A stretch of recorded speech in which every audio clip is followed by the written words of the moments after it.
dinosaur is still shuffling and is trying to go down the stairs, which I think is interesting.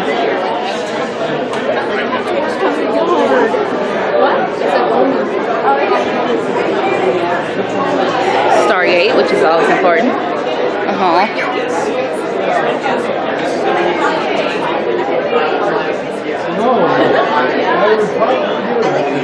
Oh my gosh, it's Test Force. I thought he would be here. He's such a nerd. He's like an MC, and he has like rap albums, but he nerds out about it. So.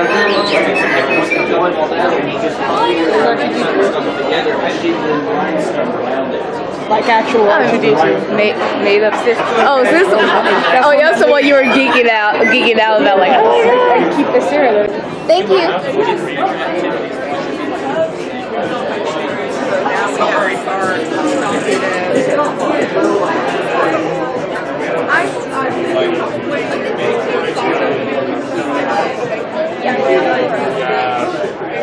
I wasn't going to put this on because it was too hot, and then I decided I brought it, I better put it on.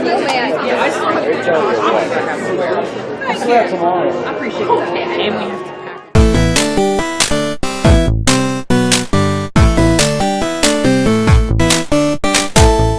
We attended AllCon starting with March 16th and it ran until the 19th. So Tiff, what were your first impressions? How did you feel about AllCon and favorite moment? The parking.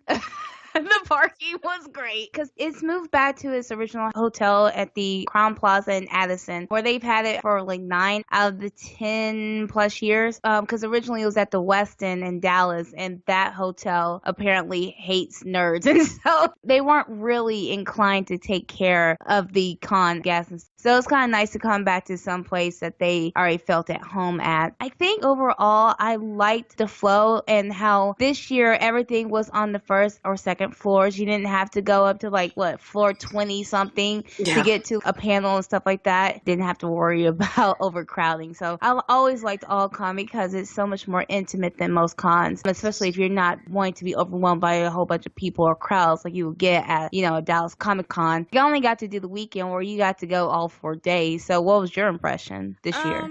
This year, I did like the con for the most part. One of the things I love about AllCon, it is very it's the intimate. parking. And the parking, and you could go in and out. AllCon is always just such a very low-key, very chill vibe. You make friends with people. The people that are presenting, usually it's a small group, so you get to know them really well, and the way that the schedule works, you can sort of have a track that if you're really interested in anime or gaming or whatever, you pretty much follow the same presenters and you get to know them really well by the end. Unfortunately, I did have an incident at one of the panels on the first day. I attended a panel about debate between Teenage Mutant Ninja Turtles and Power Rangers and which one was better, and kind of discussing like the pros and cons of each, and each side had to sort of defend themselves. What was interesting about this one is that one of the panelists I don't know how to describe this guy, because the way that the panel was set up, it was just sort of like, okay, well, y'all are just going to sit here and talk shit about each other, and I'm going to record it.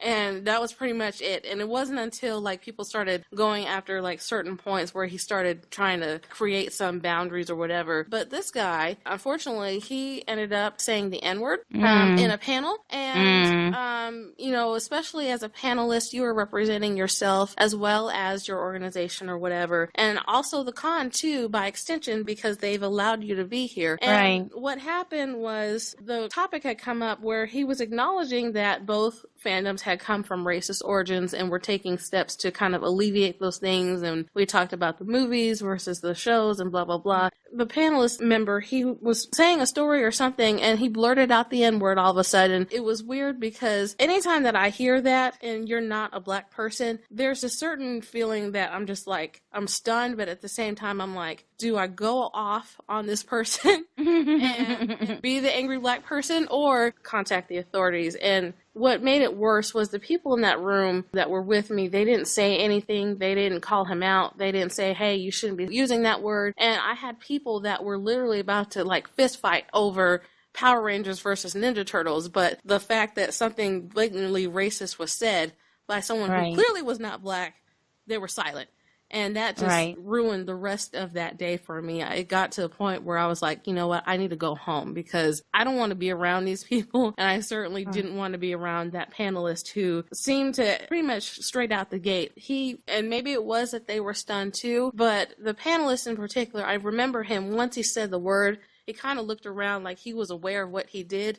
And then he saw that I was looking at him, and then he kind of chuckled a little bit, kind of like, oh, it's just a joke, and then kind of went straight on as if nothing had happened. And so that type of thing, I've never experienced that ever at a con. Or just any professional standard. Like, even though a lot of time podcasting, especially for something regarding like geekdom or nerdom, still, when you're presenting yourself to crowds that are not really in your listenership, you still have to come with a little bit of more professionalism. And especially for, like I said, you're coming across the people you don't know. And take inventory of who you are talking to, because that's not going to fly for everybody. Because if he had said that also to the wrong person, he might have gotten jacked. Oh, yeah. Amongst other things. He was really lucky, because I can guarantee you if someone from South Oak Cliff or Dallas proper would have heard that, he would have got a chair to the face, like right then and there, and he would have been escorted out. Kind of going back to the responsibility that you have as a podcaster, what you say and how you act, those things are translated to your listeners. And if you're using that type of language, they're going to assume that that's okay because, oh, he's saying it. And, you know, with part of the controversy with PewDiePie and the anti-Semitism and stuff like that, and, oh, it's just a joke. Well, people are not interpreting that as a joke. That has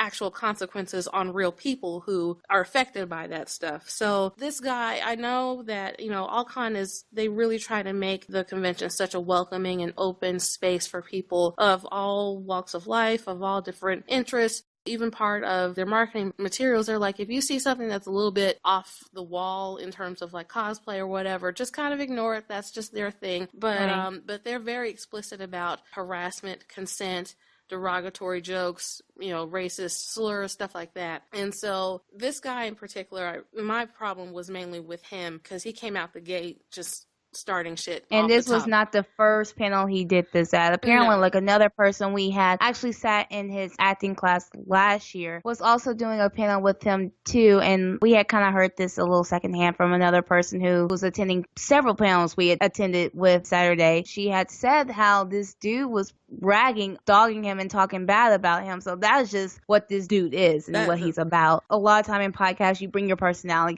You don't unleash that to people that you're supposed to be panelists for and stuff like that, being in the professional thing. AllCon is all about diversity, and if you are a guy and you want to dress up as Ray, go right ahead, and we saw plenty of that.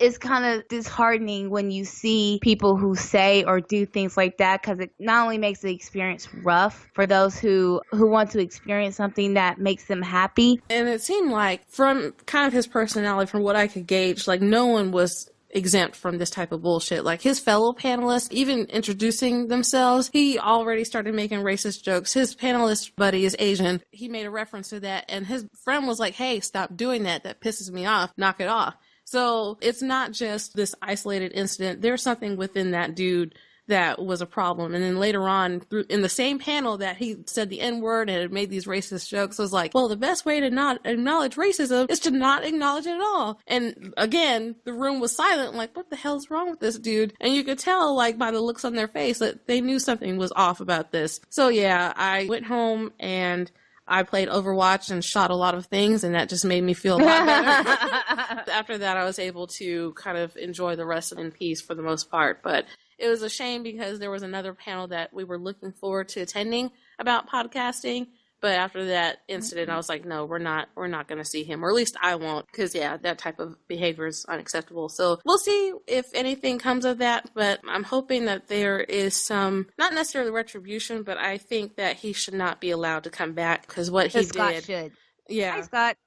Yeah, Scott should definitely come back. And I don't want to rag on the actual podcast itself because I've never listened to it. I don't know what's going on. But if this is what he's like at a professional con where, you know, he's being invited as a guest, and surprisingly, the geek community is relatively small. People know everybody. And if you are a shit stain, that message is going to spread, especially if you're rude to fellow panelists who have never done anything to you. So yeah, that just kind of worries me. But yeah, whatever happens, happens. But we still had a great time. Yeah. So yeah, that was that. There was a couple of celebrity guests. One of it was Walter Jones, who was the original Black Ranger. That was a big deal, asking him questions about that and geeked up about asking him about space cases. So I was like, yay, space cases. And so I definitely liked making a whole bunch of friends and avoiding others. Also, while we were there, we managed to get in on a couple of games, too. We went ahead and tried our hands at Marvel vs. Capcom 3. We're not the type of people that like playing against each other. So what we did was kind of like, okay, let's get our team and just pass the controller back and forth, just like the old school days. And it was fun, but we got to like the first mini boss and apparently you have to have heavier hitters on them. So I'm like, well, that makes sense, because when we had She-Hulk, she managed to get a lot of damage off of him. I'll remember that next time. Yeah. We also played Teenage Mutant Ninja Turtles, Turtles in Time, and that was really fun. Like, I just forgot how fun it is.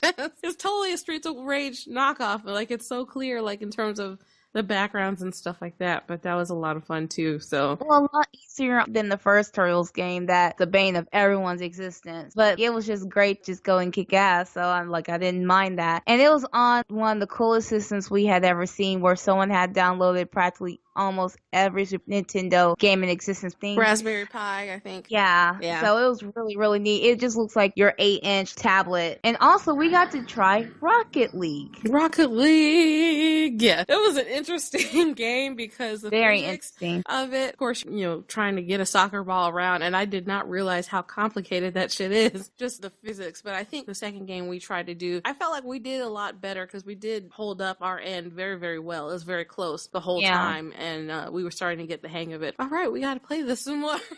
Yeah, to play a little bit more of them. Like at the same time, like, man, I wish I could play Overwatch right now. Right?